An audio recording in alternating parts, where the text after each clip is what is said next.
사건이라 컨셉은 어떨 때 이혼하는지 안 궁금해요? 궁금하겠어요. 안 궁금하나? 이혼하는 사람들의 특징이 있어가지고 반대로 생각하면 어떤 걸 잘 지키면 이혼 안 하고 잘 살 수 있을지에 대한 오, 네, 좋은데요? 이혼은 하고 싶다고 하는 거 아닙니다. 이혼을 안 할 수 없는 상황이라야지 하는 거라니까요. 뿐만 아니라 이혼이라는 이 소송 있죠. 둘이 함께 만든 어떤 공동체가 파탄에 이르렀는데 파탄에 이른 다음에도 이 둘이 행정적으로 묶여 있잖아요. 그런 것들이 청산의 절차를 거치는 게 이혼 소송이죠. 그럼 더 앞단으로 돌아와가지고 공동체가 해체되었는지 파탄에 이르렀는지가 더 중요한 거죠. 근데 파탄에 이르지 않았으면 이혼할 수 없는 거예요. 실제 사건 중에 시누이 2명이랑 남편이랑 시부모 둘이가 의뢰인을 쥐잡듯이 잡아가지고 이혼하게 된 사건도 있거든요. 그것도 시작은 그거였어요. 시엄마가 며느리 밀었거든요. 그래서 소파에 넘어졌어요. 그랬는데 남편이 그거 보고 가만히 있었는 거라. 그래가지고 이제 그때부터 돌았거든. 근데 그게 정말 너무 큰 상처였나 봐요. 그거를 시발점으로 해가지고 그 뒤로 사이가 계속 나빠지는 거죠. 사이를 좋게 하고자 하는 그 어떤 행동도 없는 거예요. 그 결국에 이혼했어요. 그 사건 더 특별한 게 이혼하지 않기로 한번 조정했거든요. 남편분이 막 잘못했다 그래가지고 이혼하지 않기로 조정했는데 결국에 다시 이혼했다니까. 이혼이라는 절차는 공동체가 파탄에 이른 현실적인 상황을 행정적으로 정리하는 게 이혼이라는 소송이거든요. 그러면 이혼을 할 수 있을지 없을지 보다 이혼을 꼭 해야 되겠냐고. 지금 상황이 본인이 파탄에 이르지 않은 상황인데 내가 꼭 해야 되겠다. 그럼 파탄에 이르게 해드리지.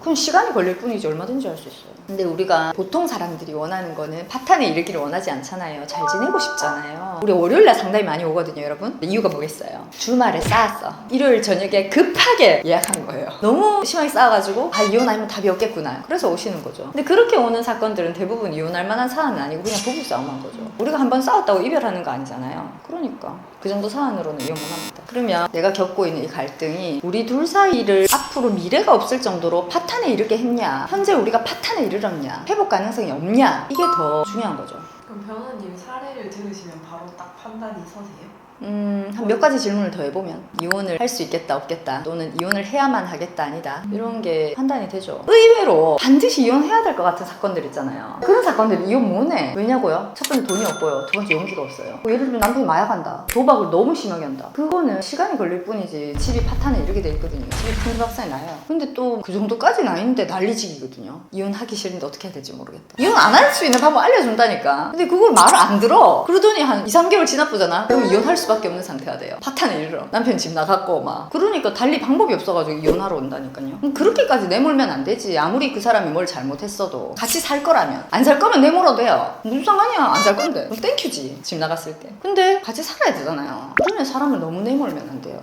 그 이제 물어봐요. 같이 살 생각이냐 아니냐. 심지어는 이것도 모른다 이렇게 대답하는 분들도 있어요. 모른다는 건 살고 싶다는 건가요? 저의 해석으로는 이혼할 용기는 없는 거죠.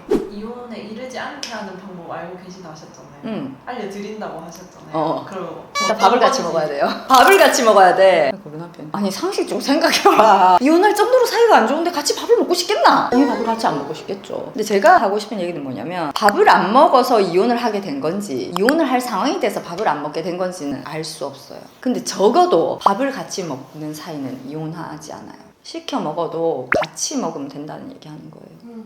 또는 외식해도 되는데 같이 먹자고.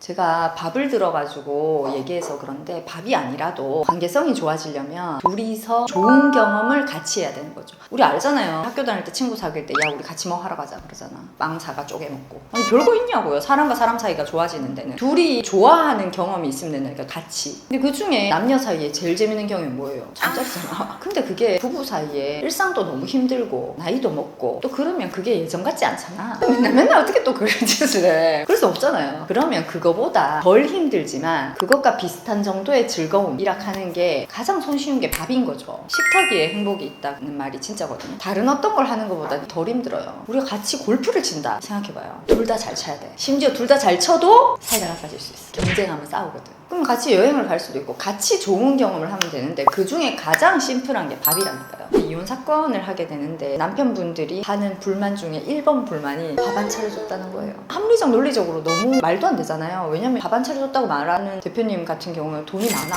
그럼 사 먹어도 되잖아. 꼭 사모님이 차려야 되는 거 아니거든요. 근데 사모님이 차려주면 밥 먹고 싶은 거지. 이거를 끊임없이 얘기하고 대부분의 남성 의뢰인들이 그렇게 얘기해요. 근데 속으로 당신은 차려줬냐 이렇게 말하고 싶거든요. 근데 이거 되게 좀 다른 층이긴 한데 남편분들은 그렇게 얘기하잖아요. 밥 안 차려줬다. 사모님들은 무슨 얘기할 것 같아요? 남편 남편이 자기를 존중하지 않았다는 걸로 뭘 얘기할 것 같아요? 자기 화난다고 생활비 끊었다. 이런 걸로 정말 존중받지 못했다고 생각합니다. 근데 그 존중이 하루 만에 무너지긴 되게 쉬워요. 근데 그걸 또 쌓아가긴 되게 어렵거든요. 사소한 존중이 중요하다 이런 얘기. 여기까지 할게요 오늘.